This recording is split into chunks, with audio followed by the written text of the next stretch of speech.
سیدنا ابو ہریرہ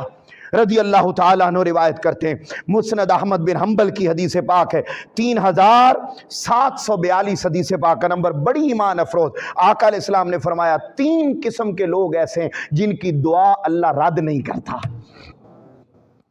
پوچھا جائے کن کی دعا کبھی رد نہیں ہوتی، تو آقا علیہ السلام نے ارشاد فرمایا الامام العادل، عدل کرنے والا حکمران، وہ جب بھی اللہ سے دعا کرے گا اللہ کبھی اس کی دعا کو رد نہیں کرے گا۔ پھر فرمایا والصائم حتی یفطرہ، وہ روزہ دار جو روزہ پورا رکھ کر جب افطار کرنے لگتا ہے تو اس لمحے جو وہ دعا کرتا ہے اللہ کبھی اس کی دعا کو رد نہیں کرتا۔ پھر فرمایا ودعوت المظلوم، اور وہ مظلوم جس پر کسی نے ظلم کر دیا اور وہ جب مظلوم تھا اس نے اللہ کو پکارا